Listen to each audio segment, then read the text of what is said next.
Good afternoon, everyone, and welcome to another episode of our CSEC lecture series. My name is Alexis McDavid. I am an outreach officer at the Institute of Jamaica, and the division I am at is the National Museum Jamaica division, and we are an agency of the Ministry of Culture for those who may not have heard of the Institute of Jamaica. This lecture series is a collaborative effort between the Institute of Jamaica and the Department of History and Archaeology. And we just want to thank you all again for tuning in and participating. And I just want to thank our presenter now, Karl Watts, for joining us today. Karl Watts is a lecturer here at UWI campus, and his research interests include economics and business history, sports history, and landscape history. And he will be talking about theme 6 on the syllabus, which is Caribbean economy, 1875 to 1985. And the topic is Cuba's sugar industry since emancipation. Thank you so much, Karl, for joining us today. Again, really appreciate it. And to kick things off, the first question, what was Cuba like before its sugar revolution? Cuba was primarily a pastoral economy, and it's where they focus primarily on domestic agriculture, livestock rearing, and other and miscellaneous activities related to the domestic economy. This did not translate to a plantation model style of sugar production, although they did produce sugar from the 16th century and so on. It did not translate to the plantation style economy that was the case in Barbados or Jamaica or Saint Domingue before it became Haiti. So it was primarily a pastoral economy. So how did Cuba become the world's leading sugarcane producer? The early period of Cuban sugar production on a large scale began in 1790, and the period ran until about 1820. This is considered the first major stage when they began acquiring slaves in significant numbers, and their sugar production increased to around 55,000 tons by 1820. This is when they also improved land transactions so that land could be easily acquired through sale, lease, or various other means. And this allowed them to accumulate, or the emerging bourgeoisie, or Cuban bourgeoisie, the native bourgeoisie, to accumulate landed resources that was crucial to the start of the sugar revolution. This carried on. Cuba became a very established slave society in the 20th century. By the time of 1860, they became the premier slave sugar, let's say the late 1860s, they became the premier cane sugar producer in the world. The main issue here is that there was a brief lull, a brief break in all this activity. Hence why we started the period after 1880 emancipation, because for 1868 to 1878, they fought what was known as the 10 Years' War. After this war for independence, although unsuccessful, it did lead to the emancipation of the slaves by 1880, and they then fulfilled the apprenticeship period, which ended, abruptly, not abruptly, but ended earlier than expected in 1886. So how did Cuba's sugar industry expand after 1880, during emancipation, full emancipation in like 1886? All right, so after 1886, after full emancipation, but this process it began in 1880, hence the title of this presentation. But after 1880, Cuba was able to adjust to the demands of a free labor market. This free labor market required the payment of wages to workers and so on, and it meant that there was no longer property in slaves or property in human flesh. Some territories that underwent sugar revolutions, such as Jamaica, were unable to adjust to the demands of emancipation or the introduction of wage labor. Cuba had no such qualms after 1880, because they found ways to adapt. The sugar industry was holistic. It was a very all-encompassing industry within the island. And the slaves, the former slaves or the emancipated slaves, they continued to work on these estates along with Chinese indentured workers, etc., up to a point. And this allowed the sugar industry to continue to grow and to expand, especially with the innovations in technology. The old mills were replaced by steam-powered mills at one point, and this allowed Cuba to expand to a point where they could produce by 1894 up to nearly 1 million tons. And 1894 is a watershed period because the sugar industry was dramatically affected by the Second Cuban War of Independence, which took place in 1895. The sugar production fell, but then it rebounded after the war, obviously. Independence was achieved in 1901. So by 1901, the United States became heavily involved in the production of sugar. So a quick word on the role played by the United States. They did not own the productive capital in Cuba prior to the Second War of Independence in 1895. What occurred was that they had a commercial hold on Cuba, and this took several forms. So for instance, there was the Sugar Act of 1871 that was passed in the US, and it was the first legislative tool, according to Moreno Fraginals, or Manuel Moreno Fraginals. It was the first legislative tool of neo-colonial domination under pressure of the East Coast refiners for the specific purpose of economically dominating Cuba, Puerto Rico, and Santo Domingo. So there was also a reciprocity treaty of 1884 that was signed between the US and Spain. It was signed by Spain because at the time Cuba was still a colony of Spain. So this was on behalf of Cuba and Puerto Rico, who were colonies of Spain, and this was to ensure the reciprocal duties on exports and imports from the respective territories. So what we see is that from the 19th century, the United States had a significant commercial influence on the Cuban market for sugar. Why is this important? Before beet sugar, Cuba was able to export freely to countries such as Britain, but after the introduction of beet sugar, Cuba had to find alternative markets, and the US presented the best proposition because Spain could not absorb all of the sugar that Cuba was producing. Hence why they turned to the United States, which was a very Hence why they turned to the United States, which was an expanding market for sugar exports, not only for the Spanish-speaking Caribbean, but also in the British Caribbean. So Cuba took advantage of this, and it was at the time one of the largest producers of cane sugar in the world.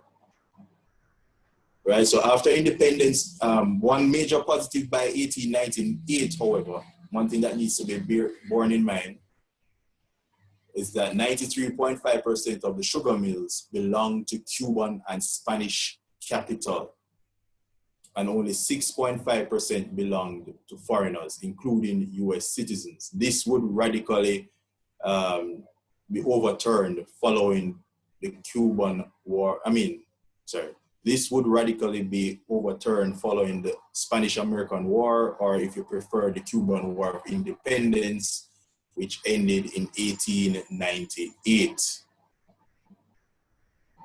After 1898, and when Cuba achieved independence in 1901, the sugar industry, large portions of it fell into the hands of US capital. US capital gradually and also radically expanded the hold of US capital on the Cuban economy. There was also there was a reciprocity treaty of 1903, which reinforced these ties reinforced the economic ties between the US and Cuba as an independent nation. Cuba achieved independence 1901. By 1902, the Platt Amendment and the Reciprocity Treaty were significant features of the Cuban political economy or the Cuban governance structure based on their international relations with the United States. Cuba continued to produce at a high level after the Reciprocity Treaty with the US as a guaranteed market and the US as a guaranteed investor in expanding the sugar enterprise in the island. This enterprise reached a point where Cuba became the largest cane sugar producer in the world, accounting for 1/5 of all sugar production in the world. So by 1925, Cuba, under the direction of US capital, which expanded significantly in the eastern section of the island, was able to produce by 1925 as much as 5 million tons. In 1920, they earned a whopping $1 billion from the export of sugar. So by 1925, they reached a point where they were, or by the 1920s, they reached a point where they were producing up to 5 million tons of sugar, which represented a significant expansion of production from the days of 1880, or when the territory just became emancipated. U.S. investment in infrastructure such as railroads and ports and so on supported this massive expansion of Cuban sugar production. But this came crashing down, not dramatically, but it came down to an extent, or it was unable to expand even further as a result of the Great Economic Depression of 1929. By 1930, in response to the Great Depression, and a means to secure their own market for sugar and their territories such as Puerto Rico and Hawaii, which were also sugar producers as well, the United States passed tariff acts which restricted access. So Cuba could only send a quota or a portion of their sugar to the United States market. So this restricted market and shrinking prices, obviously during the 1930s, the Great Depression years, this forced Cuba to adjust, and they could only produce at a certain level. They still produce sugar, but they only could have produced at a certain level. And they were unable to expand their sugar industry to a magnificent point. It is speculated that they could have produced at an even higher level had they had access to certain markets. This became apparent after the revolution in 1959, and Cuba eventually became fully communist in 1963. So this allowed Cuba to secure a very large market in the Soviet Union and Eastern European countries, which obviously were affiliated with Cuba along ideological lines and so on in terms of communism. This allowed Cuba the means to expand their sugar production to a significant point. Obviously, Cuba, right immediately after the revolution, Cuba attempted to diversify its economy by not being so reliant on sugar. But eventually, they had to revert back to sugar because it was their best in terms of specialization and in terms of earning much needed foreign exchange. So their attempts at economic diversification away from sugar was not successful for the period 1959 to 1963. But they were able to secure the market of the Soviet Union. The Soviet Union supported them to the point where they felt confident to produce up to 10 million tons of sugar by 1970. This target they did not meet. They produced only 8.5, but it was still a magnificent achievement for a Caribbean nation.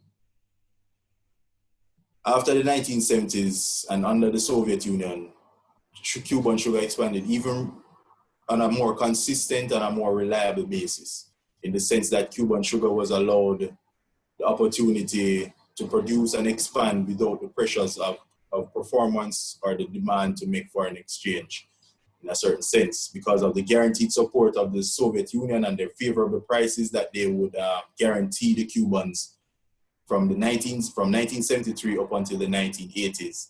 This allowed Cuba to produce on average 7.6 million tons of sugar after 1979, or for the period of the 1980s. So the support of the United States came to a halt from as early as the 1930s as a result of the Great Depression, but with the support of the Soviet Union after 1959, Cuba was able to expand even further its average annual production by the 1980s, and allowed Cuba to invest even further in machinery that would allow them to more efficiently produce sugar. You just went through the role that the US and the Soviet Union played in supporting Cuba's sugar industry.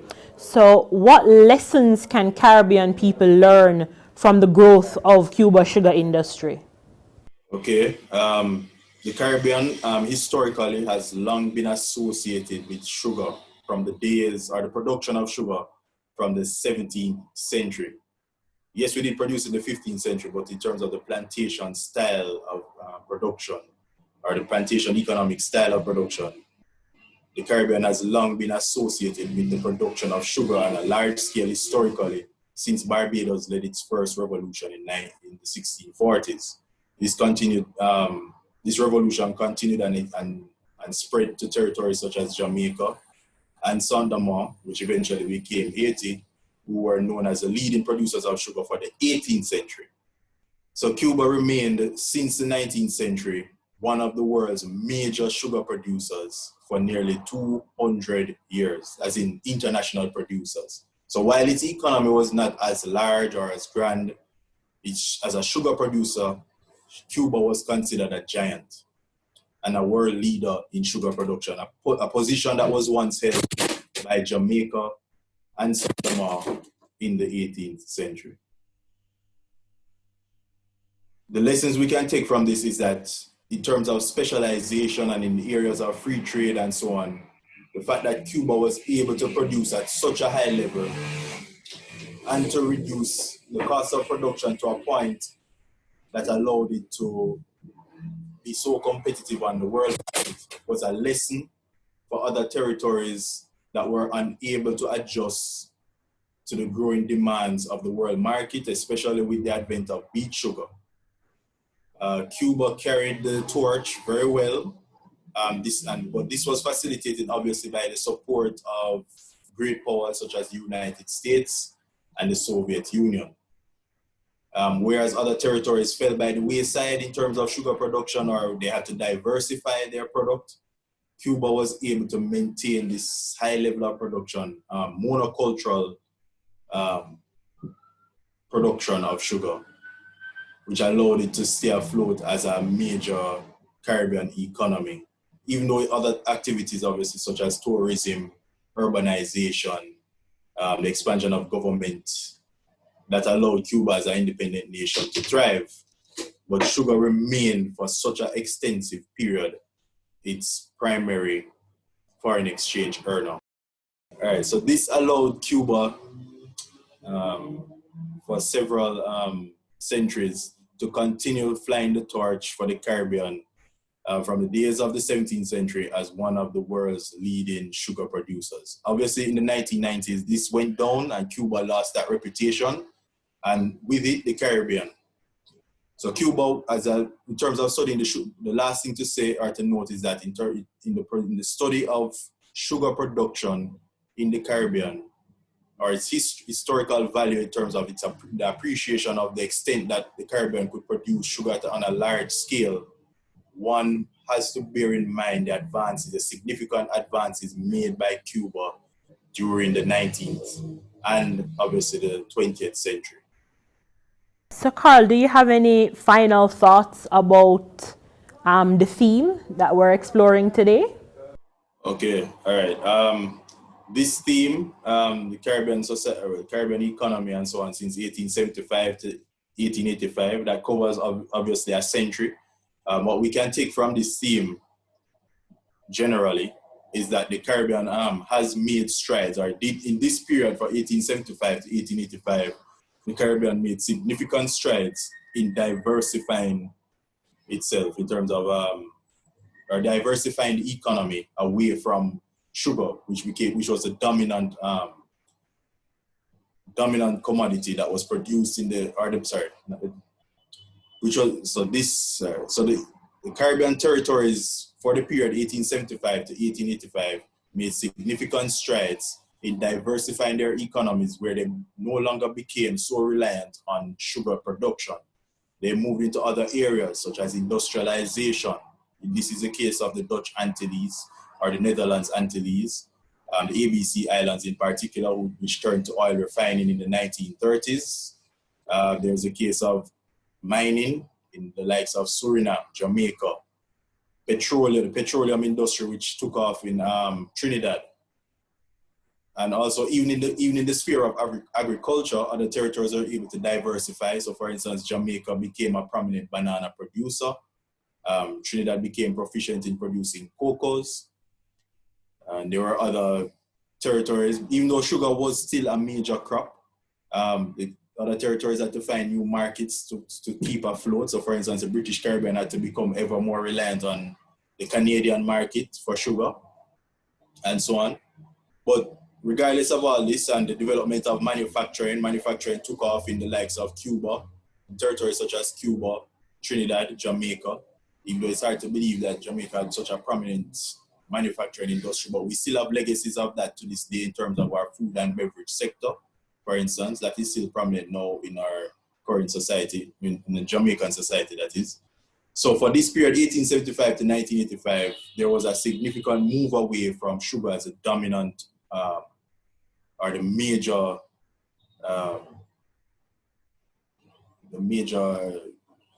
crop or the major product that would have come out of the Caribbean. And obviously, forgive me for not mentioning tourism. Tourism has largely, in most Caribbean territories, including Cuba, since the 1990s, tourism has largely replaced, in most Caribbean territories.